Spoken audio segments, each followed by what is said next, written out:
Assalamualaikum warahmatullahi wabarakatuh. Perkenalkan, saya Gema Wahyu Firdausi dengan NIM 21108522024. Izin untuk mempresentasikan hasil penelitian saya dengan judul Strategi ISEC dalam mengatasi isu pendidikan melalui Exchange Program Global Classroom di Indonesia. Adapun dalam pengerjaan skripsi ini, saya ingin mengucapkan terima kasih yang sedalam-dalamnya kepada dosen pembimbing yaitu Bapak Apriwan dan juga Bapak Rifki Dermawan, serta terima kasih kepada dosen penguji beserta para hadirin yang telah meluangkan waktu untuk menyaksikan presentasi saya pada hari ini. Adapun di dalam penelitian yang berjudul Strategi ISEC dalam mengatasi isu pendidikan melalui Exchange Program Global Classroom di Indonesia ini terdiri atas 5 bab, dan bab pertama yaitu bab pendahuluan atau bab satu. Jadi di dalam pendahuluan atau bab satu ini dijelaskan latar belakang mengapa isu ini saya angkat ke dalam penelitian saya. Adapun latar belakang dari penelitian saya ini adalah kondisi dan kualitas pendidikan di Indonesia yang cenderung rendah atau termasuk ke dalam kualitas pendidikan yang masih kurang seperti itu. Dan ini juga dapat dibuktikan dengan beberapa survei internasional yang meletakkan Indonesia sebagai salah satu negara dengan kualitas pendidikan yang masih rendah. Dan selain itu juga, di tengah maraknya isu tersebut, muncul sebuah fenomena di mana Permendikbudristek nomor 12 tahun 2024 dalam pasal 33 justru menghapuskan bahasa Inggris sebagai muatan wajib bagi tingkat sekolah. Yang mana bagi masyarakat ini justru memperlemah posisi Indonesia yang sebelumnya sudah dikategorikan sebagai negara dengan kemampuan bahasa Inggris yang rendah menurut ASEAN Information Center. Dan ini mendorong munculnya pandangan kontra terhadap pemerintah yang dianggap kurang memberikan solusi yang solutif terhadap isu pendidikan. Dan selain itu, ISEC sebagai NGO hadir di mana peran pemerintah dirasa tidak cukup untuk mengatasi isu ini, sehingga muncul aktor lain seperti salah satunya NGO yang bergerak sebagai jaringan dari Transnational Advocacy Network dalam mengadvokasi isu pendidikan. Dan hadirnya ISEC ini dengan programnya Global Classroom berupaya untuk memaksimalkan aspek literasi dan juga bahasa secara informal, yang mana untuk mencapai hasil yang maksimal diperlukan adanya pemanfaatan strategi dengan baik, terutama jaringan network ISEC yang berpotensi sangat luas untuk dibangun, agar secara tidak langsung dapat memberi pressure, mempengaruhi perilaku pemerintah dari segi kebijakan, serta berdampak langsung pada isu pendidikan. Adapun rumusan masalah berdasarkan latar belakang tersebut ialah untuk menganalisis strategi ISEC dalam isu pendidikan yang ada di Indonesia dengan mengaitkan ISEC sebagai sebuah bagian dari jaringan advokasi internasional. Dan penelitian ini akan berfokus pada strategi ISEC sebagai advokat dalam isu pendidikan, juga selaku NGO dalam konteks TAN. Adapun pertanyaan dan tujuan penelitian, pertanyaan penelitian yaitu bagaimana strategi ISEC dalam mengatasi isu pendidikan melalui Exchange Program Global Classroom di Indonesia, dengan tujuan penelitian untuk mengetahui strategi ISEC melalui program Global Frontiernya khususnya Global Classroom ini yang bergerak di SDGs nomor 4 di Quality of Education untuk membantu mengatasi rendahnya kualitas pendidikan di Indonesia. Yang selanjutnya adalah manfaat penelitian terbagi atas manfaat akademik dan manfaat praktis, yang mana manfaat akademik itu diharapkan untuk menambahkan wawasan dan pengetahuan bagi masyarakat umum khususnya juga mahasiswa HI, sementara dari segi praktis diharapkan agar memberikan pandangan baru bagi masyarakat dalam melihat hubungan internasional sebagai kajian praktis yang juga dapat berkontribusi gitu. Masyarakat juga dapat berkontribusi lewat NGO-NGO tadi. Dan selanjutnya, saya juga melakukan kajian pustaka dengan 5 bahan bacaan berikut yang memiliki kesamaan unit analisis maupun kerangka konseptual yang nantinya akan membantu dalam menganalisis hasil dari penelitian. Yang selanjutnya, kerangka konseptual yang digunakan yaitu Transnational Advocacy Network atau TAN yang diusung oleh Margaret Keck dan Catherine Sicking dalam bukunya Activists Beyond Border tahun 1998. Jadi konsep TAN ini merupakan jaringan advokasi lintas negara yang terdiri dari berbagai aktor yang bekerja sama untuk mengangkat dan mendorong perubahan dalam isu-isu global. Dan TAN ini secara signifikan berkontribusi dalam membangun hubungan berbagai aktor. Jadi terdapat banyak aktor yang nantinya akan membangun jejaring, dan itu membangun solidaritas lintas batas yang nantinya juga akan mempengaruhi kepentingan dari proses pengambilan kebijakan negara. Dan hal ini juga dapat terjadi ketika di masyarakat lokal terdapat hambatan pemenuhan hak mereka. Salah satunya misalnya hak pendidikan. Mereka merasa hak pendidikan mereka terhambat sehingga mereka akan membentuk aliansi transnasional untuk menekan pemerintahannya sendiri dari luar seperti itu. Dan ini biasanya disebut dengan boomerang pattern, dan boomerang pattern memiliki beberapa strategi, yaitu information politics, symbolic politics, leverage politik, dan accountability politik. Dan keempat strategi ini nantinya akan dijadikan pisau analisis oleh peneliti untuk menjawab pertanyaan penelitian. Selanjutnya ada metode penelitian. Dijelaskan bahwa jenis penelitian ini merupakan deskriptif kualitatif, batasan penelitiannya 2023 sampai 2025, dan juga dipaparkan unit dan tingkat analisis dalam kasus ini, yang mana unit analisisnya itu ISEC Indonesia, unit eksplanasinya Global Classroom dan isu pendidikan, dan tingkat analisisnya merupakan negara atau Indonesia. Sementara itu, teknik pengumpulan datanya dari analisis konten atau studi dokumentasi, baik itu dari web resmi, annual report, atau laporan dari organisasi terkait. Dan yang terakhir itu ada teknik analisis data yang disajikan melalui reduksi data, penyajian data, dan penarikan kesimpulan. Sistematika penulisan penelitian ini nantinya terdiri dari 5 bab, yang mana bab pertama yaitu bab pendahuluan, bab 2 ISEC di Indonesia, bab 3 program global Classroom ISEC dalam isu pendidikan di Indonesia, bab 4 strategi ISEC melalui Transnational Advocacy Network dalam mengatasi isu pendidikan di Indonesia, dan bab terakhir yaitu penutup. Memasuki bab kedua, membahas mengenai ISEC di Indonesia, yang akan memaparkan gambaran umum mengenai organisasi ISEC yang akan mendukung data untuk menganalisis pertanyaan penelitian. Terdapat 3 subbab yang akan dibahas di slide selanjutnya. Subbab pertama yaitu fokus isu sosial dan penentuan program ISEC, yang mana ISEC juga mengeluarkan statement bahwa ISEC aims to help bring awareness of the SDGs to the youth of the world, and this is an open call to become a leader for the world. Yang mana dari pernyataan tersebut kita dapat menyimpulkan satu hal, bahwa program ISEC didasarkan oleh tujuan pembangunan berkelanjutan atau SDGs yang merupakan rezim pembangunan dari PBB. Dan nantinya ISEC akan menyaring ke-17 poin tersebut menggunakan alat analisisnya yaitu Global Volunteer Portfolio, dan dari sini ISEC akan mengkaji relevansi dan urgensi isu global yang ada di sekitar mereka, terutama di negara-negara yang memiliki ISEC tersebut. Dan berdasarkan dari situlah nantinya dipilih kurang lebih ini ada 10 fokus ISEC di antara 17 poin SDGs yang nantinya akan diangkat sebagai program fokus ISEC. Yang selanjutnya, kita juga akan membahas mengenai kolaborasi ISEC dengan berbagai aktor secara general. Jadi terdapat 2 jenis kolaborasi pihak. Yang pertama itu ada pihak internal dan pihak eksternal. Pihak internal sendiri itu berasal dari anggota ISEC, lokal chapter, lokal entity, serta ISEC internasional. Yang selanjutnya pihak eksternal yaitu jenis partnership ISEC yang didasarkan dari pengkategorian dalam web ISEC Partner Opportunities Portal. Jadi terdapat 7 jenis partner yang ada di dalam opsi partner opportunities portal ISEC. Yang pertama ada educational institution, yang selanjutnya ada government dan institusional, yang selanjutnya ada multinational corporation, yang selanjutnya ada NGO atau community, yang selanjutnya ada UMKM, yang selanjutnya media partners, dan yang terakhir ada exchange area stakeholder, yang mana berikut dengan contoh-contoh pihak-pihak yang pernah diajak kerja sama oleh ISEC, terutama dalam program Global Classroom, juga dapat sama-sama kita saksikan di layar. Yang selanjutnya, ISEC memerlukan channel atau media untuk menyebarkan informasi atau concern isu yang akan mereka angkat. Yang mana seperti yang sama-sama dapat kita saksikan di layar, terdapat yang pertama, web resmi ISEC yang merupakan web yang dijadikan ISEC sebagai channel utamanya untuk untuk menginformasikan program. Jadi di dalam web ini terdapat banyak informasi seperti sejarah ISEC juga, seperti kolaborasi juga yang dapat diakses di isec.org. Dan selanjutnya, ISEC juga memiliki sosial media yaitu Instagram dan Facebook. Dan yang selanjutnya ISEC juga memanfaatkan media partner untuk menyampaikan concern mereka terhadap isu tertentu. Dan yang terakhir itu ada kampanye fisik dan kolaborasi komunitas. Di bab 3 akan cenderung menjelaskan ke program Global Classroom ISEC dalam isu pendidikan di Indonesia. Dalam bab ini, program Global Classroom digambarkan sebagai bentuk implementasi exchange program yang dilaksanakan oleh ISEC. Dan hadirnya program ini diprakarsai oleh maraknya isu pendidikan di berbagai belahan dunia, salah satunya di ISEC, tentang isu literasi dan isu bahasa. Jadi dengan ini muncul kesadaran bahwa gentingnya isu pendidikan itu tidak hanya didasarkan pada aktor pemerintah, namun juga aktor non-pemerintah. Oleh karena itu di bab ini terbagi jadi 2 subbab, yaitu kualitas pendidikan Indonesia dan implementasi program Global Classroom yang akan dijelaskan di slide berikutnya. Pertama, menilik tentang kualitas pendidikan di Indonesia, seperti yang dijelaskan sebelumnya di latar belakang, bahwa dari laporan program for International Student Assessment PISA tahun 2022, kualitas pendidikan Indonesia terpantau kembali mengalami penurunan, dan terdapat 3 skor kompetensi terkait dengan literasi, numerasi, dan sains yang sama-sama lebih rendah dibandingkan tahun-tahun sebelumnya, yaitu di tahun 2018. Dan rendahnya kualitas pendidikan di Indonesia ini dipengaruhi oleh berbagai aktor, yaitu internal dan eksternal. Dan salah satu faktor eksternal rendahnya kualitas pendidikan tersebut diantaranya ialah adanya perkembangan dalam kurikulum, seperti itu, kurikulum bahan ajar.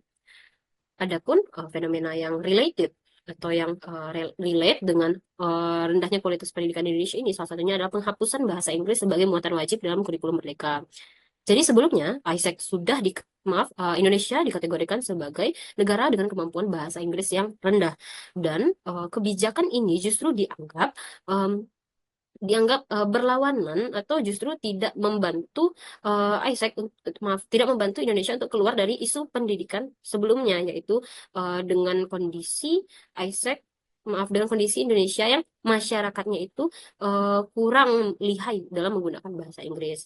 Dan berangkat dari situ, sebenarnya penyesuaian kurikulum ini merupakan salah satu bentuk upaya pemerintah dalam menyelesaikan isu pendidikan, namun justru upaya tersebut dianggap kurang solutif, sehingga menciptakan kondisi blockage atau hambatan terhadap pemenuhan hak masyarakat atas pendidikan yang berkualitas. Yang selanjutnya, dengan adanya fenomena tersebut, maka hal tersebut memprakarsailah hadirnya dan pengimplementasian program Global Classroom di Indonesia. Adapun program ini Global Classroom merupakan sebuah program exchange di bawah ISEC dengan merujuk pada SDGs target nomor 4 yang mendorong kesempatan pendidikan dalam bidang literasi, matematika, sains, dan bahasa. Tentunya ini related dengan fenomena yang sebelumnya diangkat. Dan di dalam Global Classroom ini terdapat beberapa agenda dan kegiatan simbolis yang membedakan ISEC dari lembaga lainnya, seperti adanya metode ajar yang variatif dan penggunaan personal development plan sebagai assessment untuk melihat dan mengevaluasi proses ajar mengajar. Dan dalam Global Classroom ini sendiri terdapat kolaborasi dengan beberapa stakeholder atau pemangku kepentingan. Yang pertama itu dengan ISEC International Partner atau Sending Entity. Jadi, sistem volunteer dalam ISEC itu, ISEC Indonesia akan bisa melakukan kegiatan Global Classroom sekiranya ada ISEC dari negara lain, misalnya negara Cina, yang berkontribusi untuk mengirim exchange partisipannya ke Indonesia. Dan itu disebut dengan Sending Entity. Jadi, Sending Entity yang sebelumnya pernah mengirim exchange partisipannya di Indonesia adalah ISEC in China, Vietnam, Polandia, dan Korea Selatan. Yang selanjutnya ada OP Taker atau Opportunity Provider Taker. Jadi ini merupakan lembaga atau institusi yang nantinya akan bertanggung jawab menyediakan tempat volunteer. Dan selanjutnya kolaborasi dengan pemerintah daerah atau lokal, yang mana dalam konteks ini salah satunya Bapeda Sumatera Barat itu juga pernah melakukan kolaborasi dengan ISEC Unan. Yang selanjutnya ada exchange partisipan yang berasal dari China, Vietnam, Polandia, dan Korea Selatan tadi. Yang selanjutnya ada host family selaku keluarga asuh, dan yang terakhir ada local volunteer atau komunitas pemuda setempat yang menjadi sukarelawan untuk mendukung adanya program Global Classroom dengan cara menjadi guider bagi essence partisipan selama berada di Indonesia. Yang selanjutnya adalah bab 4, yaitu strategi ISEC melalui Transnational Advocacy Network dalam mengatasi isu pendidikan di Indonesia. Dalam bab ini, penulis akan memaparkan hasil analisis terkait strategi ISEC dalam gerakannya sebagai NGO yang merupakan bagian dari jaringan TAN dalam mengatasi isu pendidikan, terutama literasi dan bahasa di Indonesia. Konsep ini akan menjelaskan bagaimana sebuah jaringan yang dibangun oleh ISEC, jaringan TAN yang dibangun oleh ISEC dapat mempengaruhi kebijakan terhadap sebuah isu dan membantu dalam mengatasi isu-isu tertentu, yang mana di sini adalah isu pendidikan. Terdapat 3 sebab yang akan dijelaskan di slide berikutnya. Yang pertama, yaitu aktor jaringan transnasional yang terlibat bersama ISEC, terutama di dalam program Global Classroom. Jadi, menurut Keck dan Seeking, sebenarnya terdapat 7 aktor major di dalam TAN yang biasanya berkontribusi untuk menyelesaikan sebuah isu. Namun, setelah dianalisis, ISEC sendiri menggait 4 jenis aktor major saja, yang mana 3 aktor lainnya seperti yayasan pengusaha dan intelek serta badan eksklusif pemerintah belum termasuk sebagai aktor dalam TAN yang dibangun ISEC di Indonesia. Adapun aktor jaringan yang pertama yaitu NGO tingkat domestik dan internasional. ISEC, meskipun di Indonesia ada ISEC, namun sebenarnya terdapat ISEC di negara lain dan terdapat ISEC global yang membawahi ISEC-ISEC negara tersebut. Dan meskipun mereka bergerak di satu nama yang sama, terdapat pengurus dan sistem yang berbeda sebenarnya. Jadi NGO yang berkolaborasi dengan ISEC yang pertama tentunya adalah ISEC global, yang kedua ada ISEC of Sending Entity, yaitu ISEC in Guangzhou, China, ISEC in Da Nang, Vietnam, dan The Catholic of University of Korea dari Korea Selatan. Kemudian, aktor jaringan transnasional lainnya ialah pergerakan atau organisasi sosial lokal. Ini merupakan komunitas pemuda lokal, yaitu lokal volunteer tadi, yang sebenarnya programnya juga di bawah ISEC, yang merupakan sekumpulan pemuda yang tergabung dalam kelompok global volunteer yang tugasnya sebagai guider exchange partisipan selama mereka berada di Indonesia. Yang selanjutnya ada media. ISEC bermitra dengan beberapa media, yang mana mitra ini tentunya juga akan melakukan interaksi dengan ISEC negara luar sehingga menciptakan jaring transnational network yang berupa TVRI Padang, Langgam.id, Padang TV, dan Harian Umum Singgalang.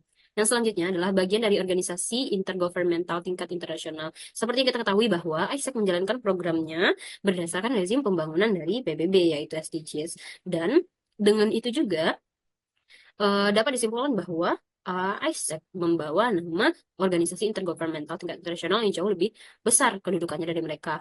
Dan juga selain itu, ISEC memiliki status konsultatif dengan ECOSOC, berafiliasi dengan UNDPI, dan diakui oleh UNESCO. Berikut ilustrasi dari diagram atau skema yang menggambarkan bagaimana TAN bekerja dalam Global Classroom ini, dan sebenarnya posisi ISEC itu di bagian mana. Dapat kita analisis bahwa pertama, pemerintah Indonesia menghadapi beberapa tantangan yang sistematik dan juga struktural dalam menyelesaikan isu pendidikan. Sehingga beberapa upaya yang dilakukannya itu justru terkesan tidak solutif, dan bagi masyarakat yaitu merupakan hambatan untuk memenuhi hak mereka, yaitu pendidikan yang inklusif. Sehingga muncullah aktor non-negara seperti ISEC Indonesia yang turut serta dalam mengadvokasi isu pendidikan ini, karena ya tadi dirasa aktor negara itu justru tidak solutif. Namun sayangnya, meskipun dengan program yang mungkin efektif, yaitu program Global Classroom, namun ISEC tidak memiliki kewenangan dan kapasitas struktural untuk secara langsung mempengaruhi kebijakan pendidikan nasional. Oleh karena itu, ISEC pada akhirnya melakukan kontak dan pergantian informasi dengan ISEC global atau ISEC di negara lain. Mungkin kita ambil contoh ISEC di Cina, di mana ISEC membangun koneksi ini dengan tujuan bahwa koneksi ini dapat membantu untuk menyebarkan awareness dan simpati dari aktor transnasional lainnya mengenai kondisi kualitas pendidikan yang ada di Indonesia. Selain dari ISEC global ataupun dari ISEC internasional partner lainnya, ISEC juga membangun kerjasama dengan mitra-mitra sekolah lokal. Dan dari situ, dengan demikian, meskipun sebelumnya terjadi blockage atau hambatan pada tingkat struktural nasional, ISEC dapat mengalirkan informasi dan menggalang dukungan global, lalu mendorong kembali perhatian terhadap isu pendidikan ke pemerintah melalui pendekatan kolaboratif dan moral sosial. Dan juga di dalam diagram ini dapat kita lihat terdapat panah dari ISEC global atau entitas asal dari ISEC pengirim yang memberikan pressure kepada pemerintah Indonesia, yang mana di sini dapat dianalisis bahwa dengan adanya aktor baru yang bersifat transnasional, apalagi ISEC itu membentuk program yang memang di bawah dari rezim intergovernmental tingkat internasional, yaitu UN. Dan oleh karena itu dianggap mampu memberikan pressure dan tantangan bagi pemerintah untuk segera menyelesaikan isu tersebut. Selanjutnya, kita akan menganalisis bagaimana sebenarnya strategi advokasi ISEC dalam isu pendidikan dalam konsep TAN. Jadi, seperti yang sebelumnya dijelaskan di bab 1, terdapat 4 strategi dalam bumerang pattern dalam konsep TAN yang dapat dijadikan sebagai taktik untuk mencapai keberhasilan dalam membawakan isu yang dimaksud, yang mana di dalam sini adalah isu pendidikan. Yang pertama yaitu information politics. Jadi, information politics merupakan strategi yang digunakan dengan memaksimalkan penyebaran informasi kepada khalayak luas dengan tujuan agar banyak khalayak dan audiens yang aware terhadap isu ini. Dan information politics ini dapat dilakukan dengan berbagai upaya tertentu, yang mana dalam konteks Global Classroom, yang pertama, ISEC memanfaatkan web resminya, yaitu isec.org, dalam mempromosikan sebenarnya dunia saat ini sebenarnya fokus ke isu apa, yang mana ditampilkan bahwa isu quality of education adalah salah satu isu yang sedang difokuskan. Yang selanjutnya, ada sosial media ISEC Indonesia, yaitu Instagram dan Facebook, di mana di sosial media ini ISEC dapat menyuarakan banyak hal yang menyangkut tentang aspek pendidikan. Yang pertama seperti fakta tentang posisi Indonesia, atau bisa juga kualitas pendidikan secara global itu seperti apa, dan mengapa penting untuk menganggap serius tentang kurang inklusifnya kualitas pendidikan yang ada di berbagai negara, serta promosi dari Global Classroom itu sendiri, dan juga testimoni dari pemuda yang pernah mengikuti kegiatan Global Classroom. Dalam buku Cake dan Seeking ini dijelaskan bahwa testimoni merupakan salah satu taktik yang cukup mumpuni dari information politics, dikarenakan biasanya masyarakat cenderung mempercayai testimoni dari orang yang benar-benar telah mengalami sebuah isu tertentu secara nyata. Yang selanjutnya, selain dari sosial media, Isaac juga melakukan kampanye fisik dan kolaborasi komunitas serta bersama media partner. Mungkin dapat sama-sama kita lihat di layar bahwa Isaac juga melakukan siaran radio dan juga melakukan tampil di saluran TV serta melakukan bootcamp atau juga bisa disebut sebagai info booth dan juga melakukan kegiatan sharing awareness di khalayak umum seperti Car Free Day. Yang selanjutnya ada simbolik politik. Jadi strategi politik simbolik ini merupakan kemampuan untuk merancang dan menyampaikan informasi dengan berkaitan dan melalui penggunaan simbol-simbol tertentu. Dan sebagai sebuah organisasi yang berbasis kepemudaan atau youth-based organization, ISEC dalam program Global Classroom-nya menyuarakan sejumlah hashtag dan ikon yang melambangkan concern mereka terhadap isu pendidikan di Indonesia. Terdapat dua logo, satu logo dan juga satu hashtag yang dapat menjadi simbol Isaac dalam menyuarakan komitmennya di isu pendidikan. Yang mana logo pertama yaitu logo SDGs Target 4.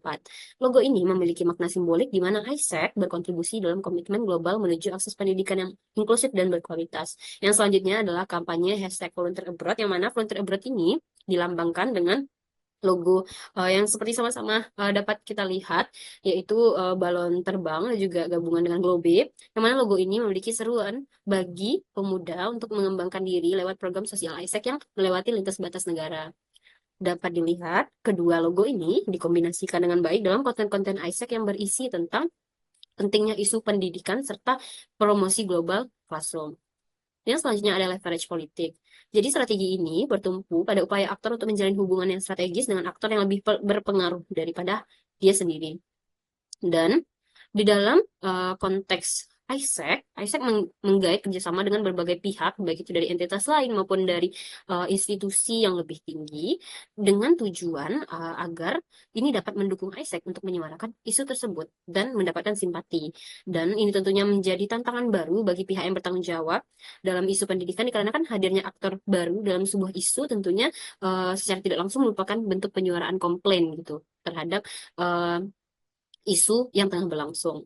Dan di dalam konteks ini, pertama-tama Isaac dengan mengusung program Global Classroom ini diinisiasi dengan adanya isu global dan rezim pembangunan internasional dari UN selaku organisasi intergovernmental tingkat internasional yang jauh lebih besar dibanding Isaac.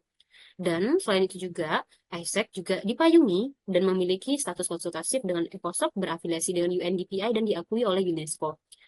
Dan itu dapat kita simpulkan sebagai bentuk pemanfaatan network Isaac agar programnya jauh lebih kredibel dan dapat dilirik sebagai salah satu organisasi yang sejalan dengan visi misi global, visi misi organisasi intergovernmental. Yang selanjutnya, selain dari Isaac entitas lain seperti OPTeker atau stakeholder yang berkolaborasi dengan Isaac itu biasanya berbentuk lembaga atau company besar, yang mana tentunya ini juga dapat mendukung Isaac untuk jauh lebih dilirik oleh aktor sasaran yaitu pemerintah. Dan dengan strategi ini Isaac Kota Padang yaitu Isaac Ununan dengan mengajak para ekses partisipan dari berbagai negara tentunya dapat menggait perhatian dari pemerintah lokal, yang mana di kasus ini yaitu Bapeda Sumbar. Jadi Bapeda Sumbar melirik program Isaac sebagai salah satu program inovatif sehingga Bapeda Sumbar itu pada akhirnya menyajikan forum untuk berdiskusi dengan Isaac.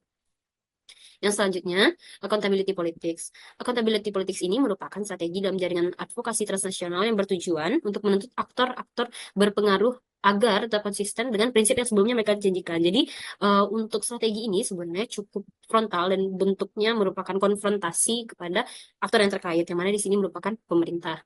Namun, sayangnya di dalam hal ini, Isaac Indonesia dengan jaringan PAN-nya belum mengerahkan strategi ini. Hal ini dikarenakan adanya Brand Voice Isaac sebagai sebuah organisasi independen, non-politikal, dan juga non-partisan. Jadi, Isaac memilih untuk menjaga jarak aman dan zona aman untuk tetap berkontribusi dalam isu pendidikan tanpa harus melakukan adanya tindakan konfrontasi, karena hingga saat ini penelitian ini dilakukan belum terdapat tindakan Isaac yang secara frontal memang menuntut keadilan gitu kepada pemerintah. Oleh karena itu, cenderung sebenarnya strategi Isaac ini difokuskan kepada masyarakat lokal yang terkait. Dan selanjutnya, tingkat keberhasilan Isaac lewat program Global Classroom ini dalam isu pendidikannya dapat diukur sebenarnya, karena menurut Keck dan Seeking terdapat beberapa penilaian yang dapat ditinjau untuk melihat keberhasilan TAN ini dalam menyelesaikan sebuah isu. Berikut analisis keberhasilan ISEC lewat program Global Classroom-nya dengan konseptan. Yang pertama adalah keberhasilan dalam membentuk isu dan menarik perhatian publik atau menetapkan agenda. Seperti yang kita ketahui bahwa dalam prosesnya ISEC mampu menarik perhatian publik dengan cara menyebarkan informasi secara online dan juga fisikal sehingga orang yang sebelumnya tidak tahu isu itu penting atau even isu itu ada menjadi tahu bahwa terdapat isu tersebut di sekitar kita dan terdapat kontribusi yang perlu dilakukan dan tidak hanya menunggu dari pemerintah. Dan dapat disimpulkan dengan adanya kegiatan promosi secara aktif, baik itu online dan offline, sehingga banyaknya aktor lokal yang dilibatkan di ISEC juga dapat membantu ISEC dalam mencapai audiens yang tepat dan banyak. Yang selanjutnya, mempengaruhi posisi wacana negara serta organisasi regional maupun internasional. Seperti yang diketahui bahwa program ISEC ini dilandaskan dari rezim pembangunan PBB dan juga selaras dengan narasi PBB mengenai youth empowerment dan aspek pembangunan SDGs. Karena di dalam ISEC sendiri, sebagai sebuah organisasi yang bergerak di bidang kepemimpinan dan kepemudaan, ISEC terus menyuarakan bahwa pemuda adalah agent of change, sehingga pemuda harus berkontribusi dalam isu sekecil apapun di lingkungannya. Yang selanjutnya, membawa perubahan dalam prosedur kelembagaan. Jadi, di dalam program Global Classroom terdapat inovasi yang dilakukan ISEC yang mana itu memiliki perbedaan dan bervariasi dari yang sebelumnya terdapat dalam prosedur kelembagaan. Yang mana di dalam konteks ini kita akan membahas salah satunya yaitu Sekolah Kristen Kampung Kudus. Jadi, sekiranya sebelumnya prosedur di dalam proses ajar mengajar Kalam Kudus itu seperti sekolah pada biasanya, namun ketika adanya Global Classroom dengan membawa bentuk inovasi baru, hal tersebut mempengaruhi adanya prosedur yang baru dalam proses ajar mengajar seperti mahasiswa diperizinkan untuk belajar di luar kelas dan juga di luar jam sekolah, dan juga terdapat inovasi lain seperti weekly book meeting dan personal development plan. Yang selanjutnya, mendorong perubahan kebijakan dari pihak yang menjadi sasaran. Jadi, dikarenakan pihak sasaran di sini tidak hanya pemerintah, namun terdapat aktor lainnya, salah satunya itu mitra lokal tadi sebagai educational institution, ISEC mampu menawarkan opsi baru dalam proses ajar mengajar yang sebelumnya sudah dijelaskan di poin sebelumnya, yang menjadi pertimbangan yang bagus bagi sekolah untuk tetap melanjutkan kegiatan tersebut meskipun kegiatan ISEC telah berakhir di mitra lokal tersebut. Dan yang terakhir, tingkat keberhasilan tersebut dapat diukur apabila hal tersebut dapat mendorong perubahan perilaku negara. Sayangnya untuk poin ini, penulis belum menemukan dampak yang signifikan dan secara frontal yang dapat dilakukan ISEC untuk mengubah perilaku negara. Dikarenakan sejauh penelitian yang dilakukan, ISEC berfokus pada the people, pada masyarakat yang bisa digait dan juga kepada mitra-mitra yang bisa diajak bekerja sama. Hingga saat ini, ISEC cenderung memaksimalkan dampak dan penyuaraan isu langsung kepada masyarakat dan mempertahankan brand voice-nya sebagai organisasi yang non-politikal. Bab terakhir yaitu penutup. Terdapat beberapa kesimpulan. Yang pertama yaitu pendidikan sudah menjadi isu fundamental yang terus dicoba untuk diselesaikan oleh pemerintah sebenarnya. Dan perkembangan dari kurikulum juga merupakan salah satu bentuk upaya yang sayangnya justru pada akhirnya dianggap menjadi solusi yang kurang solutif bagi masyarakat. Dan ini menyebabkan terhambatnya pemenuhan hak masyarakat atas pendidikan yang inklusif. Dan melihat hal tersebut sebagai sebuah organisasi internasional yang memiliki koneksi di seluruh belahan dunia, ISEC memanfaatkan TAN atau jaringan advokasi internasionalnya dengan berbagai aktor lokal dan internasional. Jadi, dia mengajak aktor lain untuk bisa berkontribusi di dalam isu yang sama, dan diharapkan itu dapat menyebarkan awareness dan juga mempengaruhi pola pikir, mempengaruhi proses pengambilan kebijakan pemerintah. Dan yang terakhir, dalam praktiknya, ISEC telah menerapkan 3 dari 4 strategi yang dijelaskan di dalam konsep TAN ini. Dan sayangnya salah satu strategi tersebut tidak bisa diimplementasikan karena kan voice brand ISEC tadi yang non-political, jadi sekiranya ISEC melakukan konfrontasi yang frontal, tentunya itu akan melawan voice brandnya sendiri, seperti itu.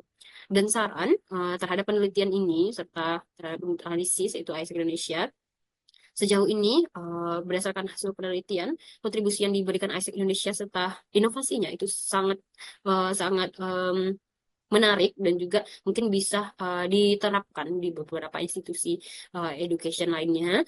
Namun sedikit saran yaitu dengan exposure yang sebesar itu dan entitasnya ramai serta sudah dikenal di kalangan yang luas publik, sebaiknya ISEC mampu untuk memanfaatkan kondisi tersebut untuk dapat secara langsung menyuarakan permintaan pertanggungjawaban kepada pihak yang terkait, dikarenakan artinya ISEC sudah berhasil mengumpulkan suara dan sudah berhasil mengarahkan dan membangun kesadaran masyarakat dengan baik bahwa terdapat sebuah isu yang harus diselesaikan. Dan Meskipun itu juga dipengaruhi dengan brand voice Isaac yang non-political dan non-partisan, seharusnya dengan peluang yang sebesar itu terdapat kontribusi nyata di mana Isaac bisa jauh lebih menuntut perubahan yang menjanjikan di isu pemerintah. Sekian presentasi dari hasil penelitian saya. Saya mohon maaf sebesar-besarnya jika terdapat kesalahan dan saya sangat terbuka terhadap komentar dan juga pertanyaan. Oleh karena itu saya izin undur diri. Saya Gemma Waifundo.